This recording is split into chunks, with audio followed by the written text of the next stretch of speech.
साथियों, भारत का प्राचीन धार्मिक इतिहास ग्रंथ महाभारत कई रहस्यों से भरा हुआ है। इसका हर एक पात्र अपने आप में एक रहस्य से कम नहीं है। और क्या आप जानते हैं महाभारत में कौन किसका अवतार था? जी हाँ, महाभारत एक बहुत ही महान युद्ध को दिखाता है जो धर्म और अधर्म के बीच की खाई को बताता है। साथ ही बताता है कि हमेशा धर्म के मार्ग पर चलने रहना चाहिए, परिस्थितियां चाहे जैसी भी हो। महाभारत में वैसे तो बहुत से पात्र थे, लेकिन इनमें कुछ महान पात्र भी थे। आज हम आपको इन्हीं पात्रों और इनके पूर्व जन्मों या फिर अवतार के बारे में बताएंगे। साथियों, यह सभी नायक अपने आप में परिपूर्ण थे। कोई देवताओं का अवतार था, तो कोई गंधर्व का, तो कोई खुद कृष्ण बनकर धरती पर जन्म ले चुका था। महाभारत में जितने भी प्रमुख पात्र थे वे सभी देवता, गंधर्व, यक्ष, रुद्र, वसु, अप्सरा, राक्षस या फिर ऋषियों के अंश अवतार थे। महाभारत के आदि पर्व में इनके बारे में विस्तार से बताया गया है। तो आइए जानते हैं कि आखिर महाभारत में कौन किसका अवतार था। साथियों, हम आपके साथ सनातन धर्म से जुड़ी महत्वपूर्ण जानकारियां साझा करते रहते हैं। आज उसी कड़ी में हम एक और वीडियो आपके लिए लेकर आए हैं। वीडियो अच्छा लगे तो चैनल को सब्सक्राइब जरूर कीजिएगा और वीडियो को लाइक करिएगा। भगवान श्री कृष्ण, साथियों, कहा जाता है कि द्वापर युग में कंस और दुर्योधन जैसे अधर्मियों का अंत करने के लिए श्री कृष्ण का जन्म हुआ था। लेकिन इसके साथ ही श्री कृष्ण ने महाभारत जैसे धर्म युद्ध के लिए भी अवतार लिया था और भगवत गीता जैसे महान ग्रंथ का जन्म भी इसी धर्म युद्ध के दौरान हुआ था। श्री कृष्ण ने इस धर्म युद्ध में पांडवों से दुर्योधन के आतताई कौरव वंश का अंत करवाया और धर्म की स्थापना की। 64 कलाओं और अष्ट सिद्धियों से पूर्ण श्री कृष्ण को भगवान विष्णु का अवतार माना जाता है। माना तो ये भी जाता है कि वे अपने पिछले जन्म में मनु थे। साथियों, अपने महाभारत में महाबली बलराम के बारे में भी सुना ही होगा। सुना तो आपने ये भी होगा कि कृष्ण की बाल लीलाओं में बलराम हमेशा उनका साथ खड़े रहते थे। बलराम शेष नाग का अंश थे और जब कंस ने देवकी वसुदेव के 6 बेटों को मार डाला था, तब माँ देवकी की कोख में भगवान बलराम आए और योग माया ने उन्हें आकर्षित कर नंद बाबा के यहाँ निवास कर रही रोहिणी जी की कोख में पहुंचा दिया। इसलिए बलराम को संकर्षण नाम से भी जाना जाता है। बलवानों में बलवान होने के कारण इन्हें बलभद्र भी कहते हैं। दोस्तों, कृष्ण के बड़े भाई होने के कारण इन्हें दाऊ भी कहा जाता है। बलराम जी का विवाह रेवती से हुआ था। रेवती महाराज रेवत की बेटी थी। बलराम जी को रेवती से 2 पुत्र हुए थे जिनके नाम निसठ और उल्मुख थे। साथियों, महाभारत युद्ध में कृष्ण भले ही उपस्थित रहे, लेकिन उन्होंने शस्त्र नहीं उठाए। कुछ ऐसा ही बलराम ने भी किया था और वो महाभारत युद्ध से तटस्थ होकर तीर्थ यात्रा के लिए चले गए और यदुवंश के संहार के बाद उन्होंने समुद्र तट पर आसन लगाकर अपनी लीलाओं का अंत कर लिया था। उनके शौर्य की कई गाथाएं आपको सुनने को मिलती रहती हैं। गंगा पुत्र भीष्म, जी हाँ, पितामह भीष्म कृष्ण के बाद दूसरे नंबर पर आते थे, जो महाभारत के प्रमुखों में से एक थे। भीष्म अपने पहले जन्म में दयु नामक वसु थे और उन्हें एक श्राप के कारण भीष्म के रूप में धरती पर जन्म लेना पड़ा था। वशिष्ठ ऋषि के श्राप और इंद्र की आज्ञा से 8 वसुओं को शांतनु और गंगा के मिलन से जन्म लेना पड़ा। माँ गंगा ने श्राप से मुक्त करने के लिए 7 वसुओं को तो नदी में बहा दिया था, लेकिन 8वें वसु यानी कि दयु को जिंदा रहना पड़ा, क्योंकि शांतनु ने गंगा को वसु को बहाते हुए देख लिया था और उन्होंने इसके लिए बहुत नाराजगी व्यक्त की थी। यही दयु यानी कि देवव्रत आगे चलकर भीष्म कहलाए। द्रोणाचार्य भीष्म के बाद दूसरे अहम किरदार महाभारत के लिए माने जाते हैं। ये महाभारत ही नहीं बल्कि पांडवों और कौरवों के लिए सबसे अहम किरदारों में से एक थे, क्योंकि पांडव पुत्र और दुर्योधन के 100 भाइयों को इन्होंने ही शिक्षा और दीक्षा दी थी। पुराणों में उल्लेख मिलता है कि देवगुरु बृहस्पति ने ही द्रोणाचार्य के रूप में धरती पर जन्म लिया था। द्रोणाचार्य के पुत्र अश्वत्थामा इस अंश अवतार में प्रमुख रूप में जाने जाते हैं। महाभारत में अश्वत्थामा सबसे अहम थे। इन्हीं पिता पुत्र की जोड़ी ने मिलकर महाभारत में कोहराम मचा दिया था और बड़े से बड़े योद्धा को हार का मुंह दिखाया था। कथाओं में कहा जाता है कि अश्वत्थामा ने महादेव, यम, काल और क्रोध के अंश से जन्म लिया था। इसी कारण अश्वत्थामा इतने पराक्रमी और अजय थे। हाल ही में आई फिल्म कल्कि 2898 में अश्वत्थामा के किरदार को बेहद ही अच्छे ढंग से बताया गया है।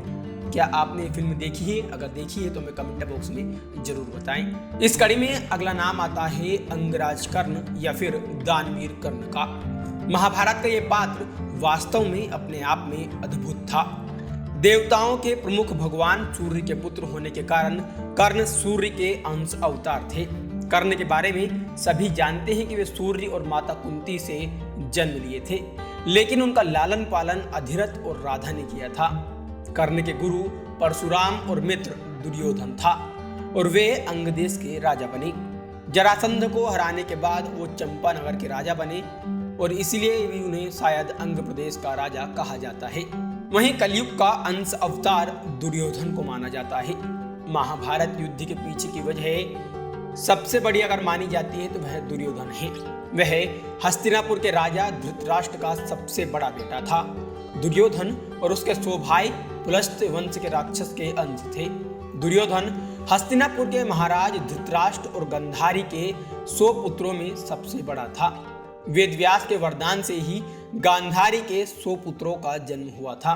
दुर्योधन का अहंकार और उसके जाने अनजाने में किए गए पापों से कौरव और पांडवों में महाभारत जैसे महाविनाशकारी युद्ध की शुरुआत हुई।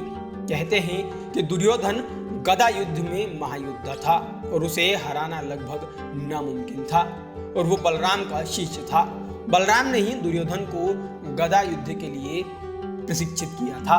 वहीं दुर्योधन की मां गांधारी ने उसका शरीर वज्र का बना दिया था, लेकिन कृष्ण के छल के कारण उसके गुप्तांग का स्थान कठोर नहीं हो पाया और उसी के चलते महाभारत युद्ध में भीम ने दुर्योधन को उसकी जांग से पकड़कर उसके 2 फाड़ कर दिए और इस तरह दुर्योधन का महाविनाशकारी अंत हो गया। पांडुपुत्र अर्जुन असल में ये इंद्र और कुंती के पुत्र थे और देवराज इंद्र ने अर्जुन को कर्ण से बचाने के लिए कर्ण के कवच और कुंडल उनसे छल करके छीन लिए थे। देवराज इंद्र ने ब्राह्मण वेश में आकर कर्ण से कवच और कुंडल दान में मांग लिए और कर्ण अपनी इसी दानशीलता के कारण आज भी हमारे बीच सम्मानीय हैं। इंद्र की चाल से पांडुपुत्र अर्जुन ने कर्ण को धोखे से मार दिया।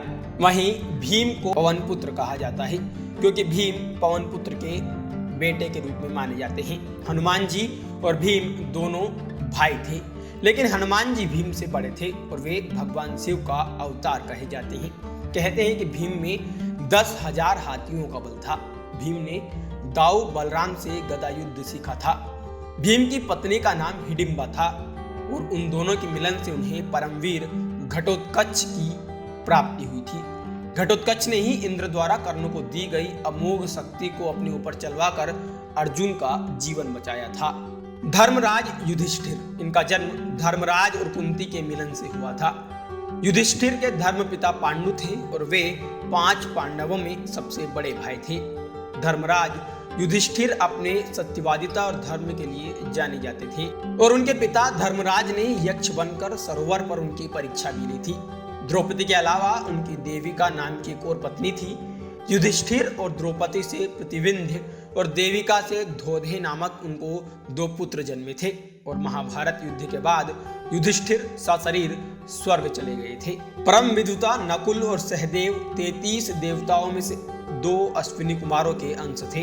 ये 2 अश्विनी कुमार थे नासत्य और द्रष्ट। पुराणों में कहा जाता है कि सहदेव त्रिकालदर्शी थे और उन्होंने महाभारत युद्ध के होने और इसके परिणाम की घटनाओं को पहले ही देख लिया था, लेकिन श्री कृष्ण ने उसे इस घटना को किसी से भी बताने से इनकार किया था। 7 चिरंजीवियों में से एक कृपाचार्य कौरव और पांडवों के कुलगुरु थे।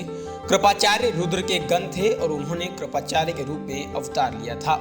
शकुनी या शकुनी कौरवों के मामा और दुर्योधन की कुटिल नीतियों के पीछे शकुनी का हाथ माना जाता है और द्वापर युग के अंश में शकुनी का जन्म हुआ था। अरिष्टा के पुत्र हंस नामक गंधर्व धृतराष्ट्र और उसका छोटा भाई पांडु के रूप में जन्मे थे। विदुर सूर्य के अंश धर्म ही विदुर के नाम से प्रसिद्ध हुए थे। वहीं कुंती और माद्री सिद्धि और धृतिका का रूप में उनका पूर्व जन्म था और उन्होंने अगले जन्म में कुंती और माद्री के रूप में जन्म लिया था। गांधारी, मति का जन्म राजा सुबल की बेटी गांधारी के रूप में हुआ था। वहीं बात करें रुक्मणी और द्रौपदी की, तो राजा भीष्मक की पुत्री रुक्मणी के रूप में लक्ष्मी जी और द्रौपदी के रूप में इंद्राणी ने जन्म लिया था। वहीं अभिमन्यु चंद्रमा के पुत्र वर्चा का अंश थे। मरुदगण के अंश से सात्यकी, द्रुपद, कृतवर्मा और विराट का जन्म हुआ। अग्नि के अंश से धृष्टद्युम्न व राक्षस के अंश से शिखंडी का जन्म हुआ था। विश्वदेवगण द्रौपदी के 5 पुत्र पृथ्वींज, श्रुतसोम, श्रुतकीर्ति, शतानीक और श्रुतसेव के रूप में पैदा हुए थे। दानवराज विप्रचिति, जरासंध व हिरण्यशिपु शिशुपाल का अंश थे। कालनेमी रामायण में एक मायावी राक्षस एवं लंकेश्वर रावण का भाई था। इसी कालनेमी ने राम से बदला लेने के लिए अगले जन्म में कृष्ण के मामा के रूप में जन्म लिया था।